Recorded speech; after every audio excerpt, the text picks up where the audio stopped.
नमस्कार। अगर आप हरियाणा में अफोर्डेबल हाउसिंग में फ्लैट लेने की सोच रहे हैं तो ये वीडियो आपकी ज़िंदगी का सबसे इम्पोर्टेंट वीडियो हो सकता है, क्योंकि आप लॉटरी भरते रह जाते हैं और कुछ लोग बिना लॉटरी जीते ही फ्लैट ले जाते हैं। कैसे? Management quota. आज मैं आपको बताऊंगा ये मैनेजमेंट कोटा क्या होता है, कौन एलिजिबल होता है इस मैनेजमेंट कोटे के लिए, अलॉटमेंट कैसे होता है, बिल्डर को ये मैनेजमेंट कोटा अलॉट करने की पावर क्यों मिलती है, और सबसे बड़ा सवाल, इसमें पैसा कैसे बनता है और कैसे डूबता है। मैं पिछले कई सालों से गुड़गांव, सोहना और हरियाणा के अफोर्डेबल हाउसिंग मार्केट में काम कर रहा हूँ, और आज जो मैं बताने वाला हूँ वो आपको गूगल पर भी साफ साफ नहीं मिलेगा, क्योंकि ये है पॉलिसी वर्सेस ग्राउंड रियलिटी का असली खेल। अगर आपने ये समझ लिया तो आप सिर्फ फ्लैट नहीं, सही डिसीजन लेंगे। मैनेजमेंट कोटा क्या है? सबसे पहले पॉलिसी को समझते हैं। हरियाणा अफोर्डेबल हाउसिंग 2013 के अकॉर्डिंग हर प्रोजेक्ट में बिल्डर को 5% फ्लैट्स अपने हिसाब से अलॉट करने का राइट होता है। इसे ही कहते हैं मैनेजमेंट कोटा। अब ध्यान से समझो, ये कोई ब्लैक गेम नहीं है, ये सरकार द्वारा दिया गया लीगल प्रोविज़न है।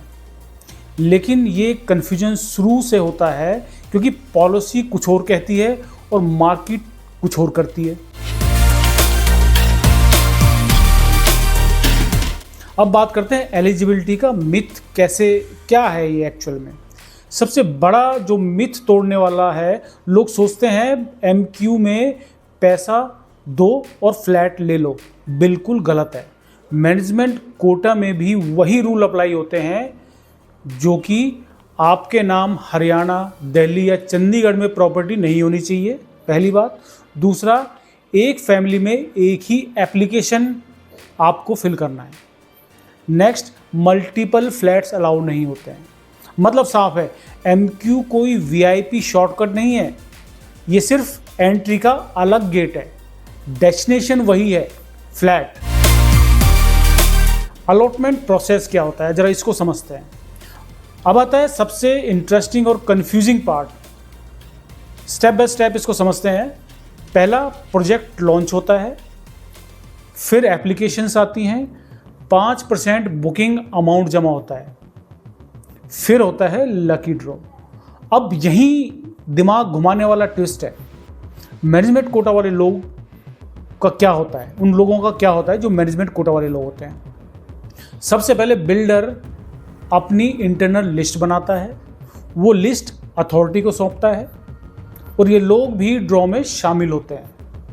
लेकिन फ्लैट नंबर फिर भी ड्रॉ से ही मिलता है, ड्रॉ से ही निकलता है। इसका मतलब क्या है? आपका प्रोबेबिलिटी ड्रास्टिकली बढ़ा देता है। यानी लॉटरी वही है, पर टिकट स्पेशल कैटेगरी का हो जाता है आपका। अब सबसे इंपॉर्टेंट सवाल, सरकार बिल्डर को ये पावर क्यों देती है? नंबर 1, डेवलपर का बेनिफिट होता है। अफोर्डेबल हाउसिंग में मार्जिन बहुत कम होते हैं। अब ध्यान से सुनिए, एमक्यू सही तरीके से यूज करो तो रिजेक्शन का रिस्क कम होता है, वेटिंग लिस्ट में अटकते नहीं हैं, कंफर्म अलॉटमेंट होती है। यानी स्मार्ट बायर मैनेजमेंट कोटा को शॉर्टकट नहीं, स्ट्रेटजी बनाता। अब आते हैं असली ग्राउंड रियलिटी पर, जहां ये असली खेल चलता है। मार्केट में समझते हैं कि मैनेजमेंट कोटा कैसे चलता है, ये किसके थ्रू मिलता है। पहला, ब्रोकर्स और चैनल पार्टनर इसका एक्सेस दिलवाते हैं आप लोगों को। दूसरा, इंटरनल कनेक्शंस काम करते हैं। तीसरा, अश्योर्ड अलॉटमेंट का प्रॉमिस दिया जाता है इनके द्वारा। अब यहीं पर सबसे बड़ा ट्रैप है, कुछ लोग एमक्यू के नाम पर 3 लाख रुपए से 30 लाख रुपए तक का एक्स्ट्रा प्रीमियम लेते हैं।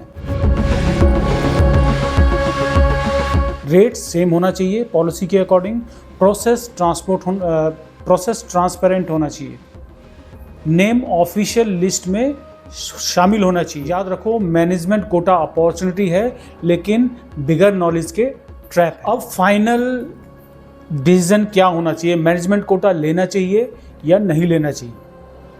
लेना चाहिए अगर बिल्डर रेप्यूटेड हो, ट्रस्टेड चैनल पार्टनर हो और लोकेशन अच्छी हो।